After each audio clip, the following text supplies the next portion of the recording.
Hello दोस्तों, नमस्कार। दोस्तों, आज के इस वीडियो में मैं आपसे भारत, जलवायु, वनस्पति तथा वन्य प्राणी विषय पर बात करूंगा। दोस्तों, इसके अंतर्गत मैं आपसे आज 3 मुख्य बिंदुओं पर बात करूंगा। इनमें पहला है मौसम व जलवायु, दूसरा है प्राकृतिक वनस्पति व तीसरा है वन्य प्राणी। तो चलिए दोस्तों, आज के इस वीडियो को शुरू करते हैं। इसके अंतर्गत हम पहले बिंदु पर, जो कि मौसम व जलवायु है, उस पर बात करते हैं। सबसे पहले हम आते हैं मौसम व जलवायु के बीच क्या अंतर है। दोस्तों, मौसम किसी भी स्थान पर वायुमंडल में तापमान, वर्षा व सूर्य ताप के आधार पर दिन प्रतिदिन होने वाले परिवर्तन को कहते हैं वायुमंडल में। जैसे कि हम कभी कहते हैं सर्दी का मौसम चल रहा है, आज बहुत ठंड है, आज बहुत गर्मी है, धूप तेज़ पड़ रही है, अभी बरसात हो सकती है, तो ये क्या है, मौसम। जबकि हम जलवायु कहते हैं किसी स्थान पर अनेक वर्षों में मापी गई मौसम की औसत दशा को कहते हैं। जलवायु 20 से लगभग 20-30 सालों की मौसम की जो औसत दशाएं होती है, जिनके आधार पर कि मौसम हमको लगता है कि यहाँ पर किस तरीके की जलवायु हो सकती है, उसे क्या कहते हैं, जलवायु। उसी के आधार पर भारत की जलवायु को क्या माना गया, मानसूनी जलवायु माना गया। और जलवायु को अन्य तत्व भी प्रभावित करते हैं, जैसे कि किसी भी स्थान की स्थिति, ऊंचाई, समुद्र से दूरी व उच्चावच। इसी कारण भारत की जलवायु में क्षेत्रीय विभिन्नता देखने को मिलती है, जैसे कि गर्म मरुस्थलों में गर्म जलवायु पाई जाती है, जबकि कश्मीर में ठंडी जलवायु पाई जाती है, व तटीय क्षेत्रों में मध्यम जलवायु पाई जाती है। मध्यम जलवायु कहने का मतलब है दोस्तों, वहाँ पर न तो अधिक सर्दी पाई जाती है, न अधिक गर्मी पाई जाती है। और भारत में जो सबसे अधिक वर्षा होती है वो मौसिनराम में होती है, मेघालय में है जो कि, और सबसे कम जैसलमेर में होती है दोस्तों, जो कि राजस्थान में है। अब हम आते हैं भारत के प्रमुख मौसम। 4 मौसम माने गए हैं भारत में प्रमुख रूप से। उनमें पहला है गर्मी का मौसम, जो कि मार्च से मई के बीच चलता है। इस मौसम के दौरान भारत में तापमान की अधिकता के कारण इस समय गर्म हवाएं चलती हैं, जिन्हें हम लू कहते हैं। और दूसरा मौसम है दोस्तों वर्षा का मौसम, जो जून से सितंबर के बीच में आता है। और इस दौरान दक्षिण पश्चिम मानसून से वर्षा होती है, क्योंकि इस समय हिंद महासागर में उच्च दाब बनता है, जबकि भारत में निम्न दाब बनता है, जिससे कि हवाएं उच्च दाब से निम्न दाब की ओर चलती हैं, इसलिए भारत में वर्षा होती है इस समय। उसके बाद हम आते हैं शरद ऋतु पर दोस्तों। यह अक्टूबर से नवंबर के बीच में आती है, और यह मानसून के लौटने का काल होता है, क्योंकि इस समय सर्दियाँ आने वाली होती हैं और गर्मी कम होने लगती हैं। तो इस समय क्या है, भारत में तापमान कम होता है, जबकि समुद्र में, हिंद महासागर में तापमान अधिक होता है। इस कारण भारत में उच्च दाब रहता है, जबकि हिंद महासागर में निम्न दाब होता है। इस कारण हवाएं उच्च दाब से निम्न दाब की ओर चलती है। इस कारण लौटता हुआ इसे मानसून का काल कहते हैं। इस समय हवाएं लौटते समय भारत के जो तटीय क्षेत्र हैं, जैसे कि तमिलनाडु व आंध्र प्रदेश में कुछ हवाएं नमी प्राप्त कर लेती हैं, उस समय वहाँ पर थोड़ी बहुत बरसात होती है। उसके बाद हम आते हैं सर्दी के मौसम पर दोस्तों। सर्दी का मौसम दिसंबर से फरवरी के बीच में आता है। इस समय जो अपनी सूर्य की स्थिति होती है वह मकर रेखा पर होती है। इस कारण उत्तरी गोलार्ध में सूर्य का तापमान कम प्राप्त होता है, इसलिए यहाँ पर दिन छोटे होते हैं व रातें बड़ी होती हैं। अब हम आते हैं दोस्तों प्राकृतिक वनस्पति पर। सबसे पहले हम जानते हैं कि प्राकृतिक वनस्पति क्या होती है। दोस्तों, प्राकृतिक वनस्पति वह होती है जो कि बिना मनुष्य की सहायता से उगती है, जैसे कि घास, झाड़ियाँ में पौधे इसके अंतर्गत आते हैं। इसमें हम कुछ जैसे इसके उदाहरण देख सकते हैं, जैसे कैक्टस, नीम, आम इत्यादि। हालांकि प्राकृतिक वनस्पतियों के अंतर्गत भारत में इनके 2 आधार बनाए गए हैं, कि जलवायु की भिन्नता के अनुसार, और इसको सबसे ज़्यादा प्रभावित करने वाला जो तत्व है वह है वर्षा की मात्रा। वर्षा की मात्रा इन जो 5 प्रकार की जो प्राकृतिक वनस्पतियों का विभाजन किया गया है, उसमें सबसे महत्वपूर्ण भूमिका निभाती है। इसमें पहली है उष्णकटिबंधीय सदाबहार वन, दूसरा है उष्णकटिबंधीय पतझड़ वन, और तीसरा है कटीली झाड़ियाँ, चौथा है पर्वतीय वन, और 5वां है मैंग्रोव वन। और उसके बाद हम पढ़ेंगे वनों की आवश्यकता हमें क्यों है। तो चलिए दोस्तों, इन सभी पॉइंटों को स्टेप बाय स्टेप देखते हैं। सबसे पहले हम आते हैं उष्णकटिबंधीय सदाबहार वनों का। उष्णकटिबंधीय सदाबहार वन वे रहते हैं जहाँ पर अधिक वर्षा होती है, और ये उस क्षेत्र में पाए जाते हैं जो उष्णकटिबंध में आता है ज़्यादातर। इन वनों को सघन वन भी कहते हैं, क्योंकि यह यहाँ पर वर्षा अधिक होती है और यहाँ पर ये बहुत घने होते हैं, सूर्य का प्रकाश भी इनमें आर पार नहीं जा पाता है, इसलिए यहाँ पर सघन वन पाए जाते हैं। इन्हें सदाबहार वन भी कहते हैं, क्योंकि ये अलग अलग समय पर अपनी पत्तियाँ गिराते हैं, इसलिए लगता ही नहीं है कि ये पत्तियाँ गिराते हैं, वो हमेशा घने बने रहते हैं। इनको हम एक चित्र के माध्यम से और देख सकते हैं, जैसे कि ये चित्र है दोस्तों। मैं इसको थोड़ा बड़ा करके दिखाता हूँ आपको। यह सदाबहार वन, इसको देखिए आप, ये वनों में आपको कितना वो घने दिख रहे हैं, इसमें दूर दूर नहीं है, वन कितने पास पास में है। और इन वनों की देखिए आप, ऊंचाई लगभग 60 मीटर तक पाई जाती है। इसके अंदर झाड़ी वाली भी तरुण वृक्ष भी हैं, और भूमि की परत को ये भूमि की परत से लेके 60 मीटर तक की लगभग ऊंचाई में पाए जाते हैं। अब हम देखते हैं इनके अंतर्गत कि भारत के किन किन क्षेत्रों में ये वन पाए जाते हैं। तो भारत में ये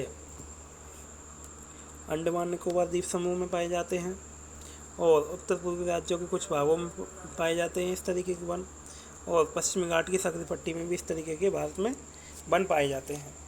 और इस तरीके के वनों के अंतर्गत जैसे हम कुछ नामों को देखें, कुछ वृक्षों को देखें, तो उसमें है महोगनी, एवोनी व रोजवुड नाम के वृक्ष पाए जाते हैं।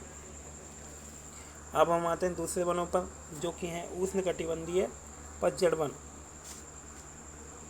ये उष्णकटिबंधीय सदाबहार वनों के विपरीत कम घने होते हैं। इनको मानसूनी वन भी कहते हैं। कहने का मतलब ये वर्षा से प्रभावित होते हैं, और ये एक विशेष समय पर अपने सभी पत्ते गिरा देते हैं, और वर्षा ऋतु आने पर तुरंत उसके बाद इनमें नई कोपलें फूटती हैं। और हम इनको एक चित्र के माध्यम से और देखते हैं दोस्तों एक बार। ये है उष्णकटिबंधीय पतझड़ वनों का चित्र दोस्तों। देखिए इसमें वृक्ष अपनी पत्तियां गिरा रहे हैं, और काफ़ी दूर दूर हैं, इसलिए सघन कम घने हैं। अब हम आते हैं भारत में कहाँ कहाँ पर पाए जाते हैं।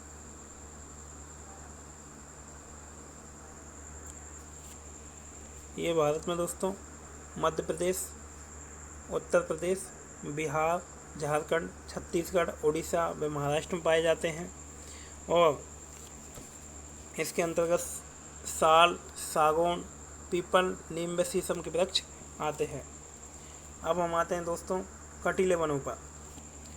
कटीले वन वे वन होते हैं दोस्तों जो शुष्क भागों में पाए जाते हैं, जैसे कि मरुस्थलीय क्षेत्रों में या जहाँ पर कम वर्षा होती है। इनके हम एक बार चित्र को देखते हैं। जैसे कि आप देखिए कटीले वन है।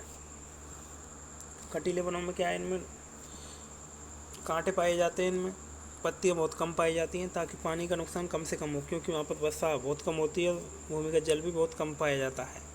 इसलिए उसी प्रकार की वहाँ पर वनस्पति पाई जाती है, जीव जंतु भी उसी प्रकार के वहाँ पर पाए जाते हैं। अब दोस्तों देखते हैं ये राजस्थान भारत में कहाँ कहाँ पर पाए जाते हैं। कटीले वनों के अंतर्गत भारत में ये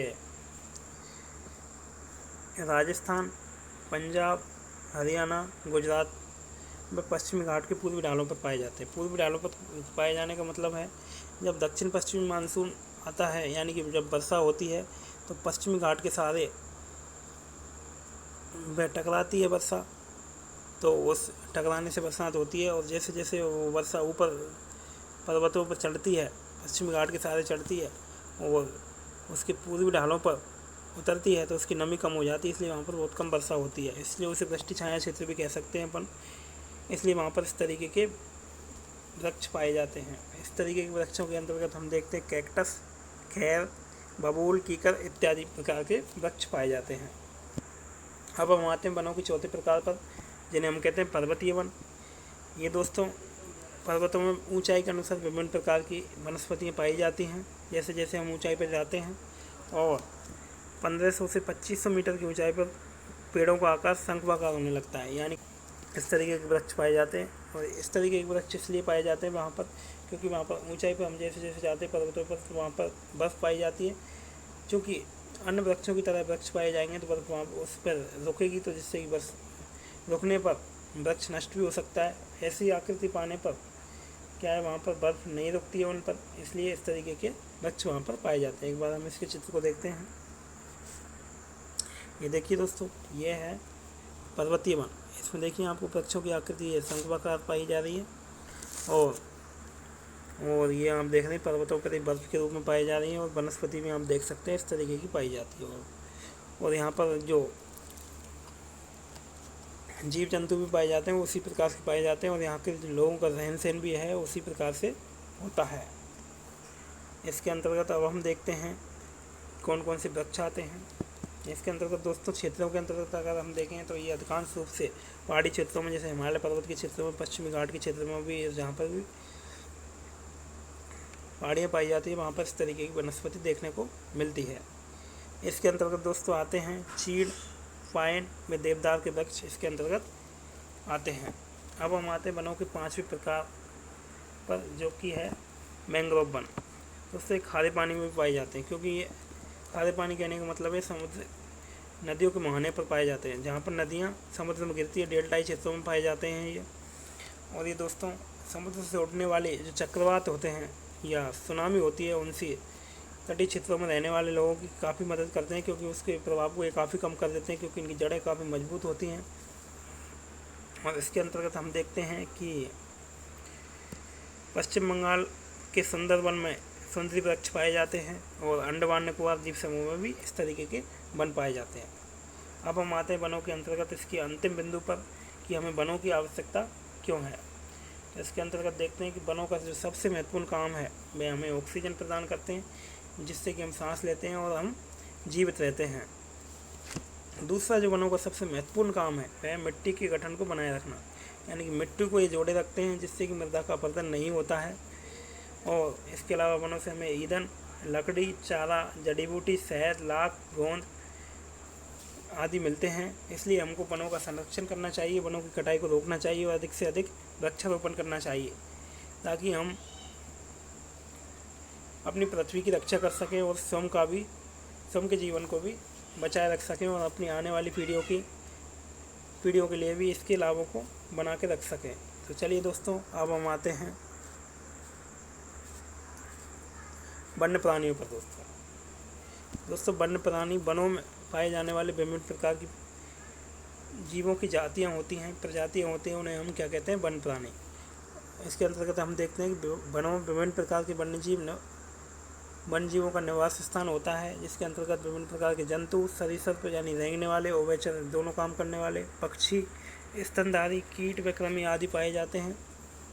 इसके अंतर्गत हम देखें तो बाघ, हाथी, गैंडा, हिमतेंदुआ, जंगली बकरी, भालू, बंदर, सियार, भेड़िया, नीलगाय व चीतल आदि पाए जाते हैं। पक्षियों के अंतर्गत इसके अंतर्गत मोर, तोता, मैना, कबूतर, बुलबुल व बतख आदि पाए जाते हैं।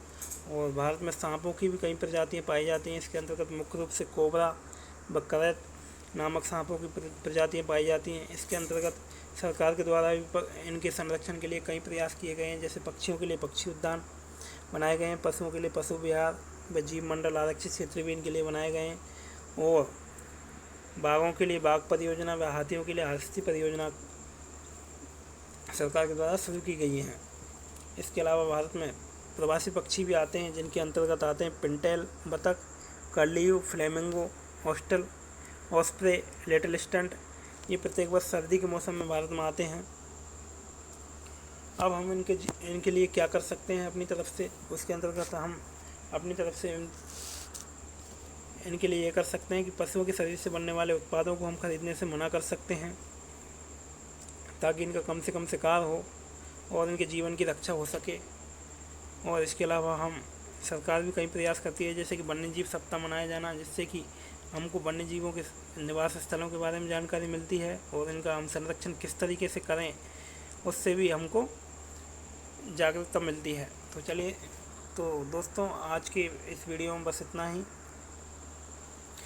आज की इस वीडियो को देखने के लिए आप सभी का बहुत बहुत धन्यवाद।